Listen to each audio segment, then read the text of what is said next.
ఎన్టీఆర్ జిల్లాలో life is beautiful advisory services board తిప్పేసింది. దీంతో బాధితులు ఒక్కరొక్కరుగా బయటకొస్తున్నారు. ఇంటికో మొక్క పెంచితే ఇంటికో ఉద్యోగం ఇస్తామంటూ ఎరవేశారు. సంస్థలో డబ్బులు పెడితే మీ భవిష్యత్తు మారిపోతుందంటూ ఆశ చూపి కోట్లాది రూపాయలు కొల్లగొట్టారు. దీనికి సంబంధించిన మరిన్ని వివరాలని మా ప్రతినిధి నరసింహ అందిస్తారు.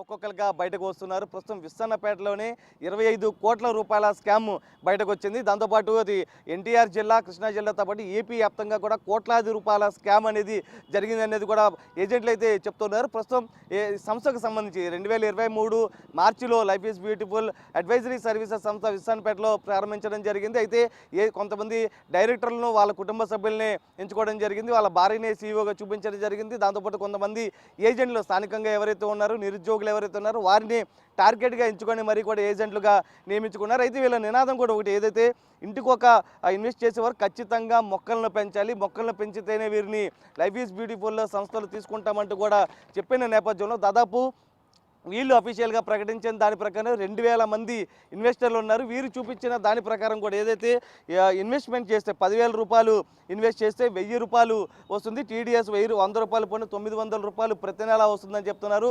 1,00,000 రూపాయలు ఇన్వెస్ట్ చేస్తే కనుక దాదాపు 10,000 వస్తాయి. అదేవిధంగా 5 లక్షలు డిపాజిట్ చేస్తే కనుక ప్రతి నెల 50,000 రూపాయలు వస్తాయంటూ కూడా వీళ్ళకి ఆశ చూపించడం జరిగింది. వీరు ఎవరైతే ఏజెంట్లు ఉన్నారో వారు 10,000 నుంచి 8 లక్షల వరకు పెట్టిన వాళ్ళు ఉన్నారు. దాదాపు 10 లక్షలు 25 లక్షలు దాకా పెట్టిన వాళ్ళు ఉన్నారు. 25 లక్షల పైన పెట్టుబడి పెట్టిన వాళ్ళు అత్యధికంగా వస్తుంది. కాబట్టి ఏజెంట్ల నుంచి వాళ్ళు కింద స్థాయి ఎవరైతే కొంతమంది ఉన్నారో వారిని కొంతమంది నియమించుకొని వారి ద్వారా మొత్తం కోట్లాది రూపాయలు మొత్తం కూడా వసూలు చేశారు. ఒక్కొక్క ఏజెంటే నేను సిపిని కలిసి ఫిర్యాదు చేసిన సమయంలో కూడా వారితో మాట్లాడే ప్రయత్నం చేసిన సందర్భంలో కూడా ఒక్కొక్క ఏజెంట్ దాదాపు 5 నుంచి 15 లక్షల పైన ఇన్వెస్ట్ చేసినటువంటి పరిస్థితి.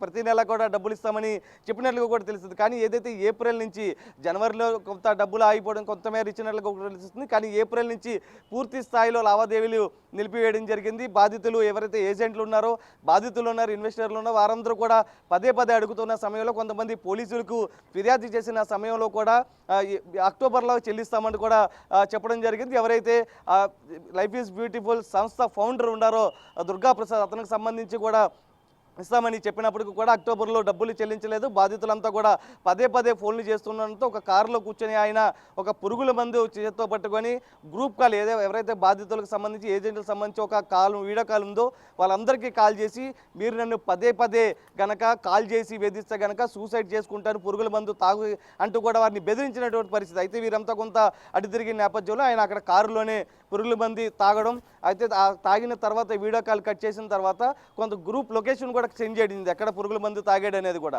దాని తర్వాత అక్కడి నుంచి నేరుగా కొంతమంది అక్కడికి వెళ్ళాడు. అక్కడి నుంచి హాస్పిటల్కి తీసుకెళ్లేలోగా అతను అప్పటికే మృతి చెందినటువంటి పరిస్థితి. అయితే ప్రస్తుతం ఇక్కడ కోట్లాది రూపాయలు వసూలు చేసిన సమయంలో అటు మచిలీపట్నంలో విస్సన్నపేటలో కూడా స్థలాలు ఎకరాల స్థలాలు కొన్నట్లుగా కూడా తెలుస్తుంది. ప్రస్తుతం ఏదైతే ఇతని భార్య ఉన్నటువంటి ఆమె కూడా ప్రస్తుతం నండూరి శివాని సీఈఓగా లైఫ్ ఈజ్ బ్యూటిఫుల్ సంస్థకు ఉన్నారు. ఆమె ప్రస్తుతం పరారీలో ఉన్నట్లుగా కూడా తెలుస్తుంది. ఎవరైతే దుర్గాప్రసాద్ తల్లిదండ్రులు ఉన్నారో వారి వద్దకు వెళ్ళిన సమయంలో కూడా శివాని ఆచూకీ చెప్పాలంటూ కూడా కోరిన నేపథ్యంలో తమకు ఎటువంటి ఏమీ తెలియదు అన్నట్లు కూడా చెప్తున్నటువంటి పరిస్థితి. బాధితులంతా మోసపోయామంటూ కూడా గ్రహించి వీరంతా కూడా పోలీసులు ఆశ్రయించడం జరిగింది. నిన్న సిపిని కూడా కలవడం జరిగింది. బయలువరం పిఎస్కి కూడా అటాచ్ చేసినటువంటి పరిస్థితి ప్రస్తుతం ఈ కేసుకు సంబంధించి. ఎందుకంటే ఒక్క విస్సన్నపేటలోనే 25 కోట్ల రూపాయల పైన స్కామ్ జరిగిందంటే దాదాపు మచిలీపట్నం గన్నవరంలో కూడా కొంతమంది ఇన్వెస్టర్లను డబ్బులు కట్టినట్టుగా కూడా తెలుస్తుంది. అంతప్పుడు ఏపీ వ్యాప్తంగా కూడా కొంతమంది తీసుకున్నారు. ఎందుకంటే డబ్బులు ఆశ అనేది ఎరచూపి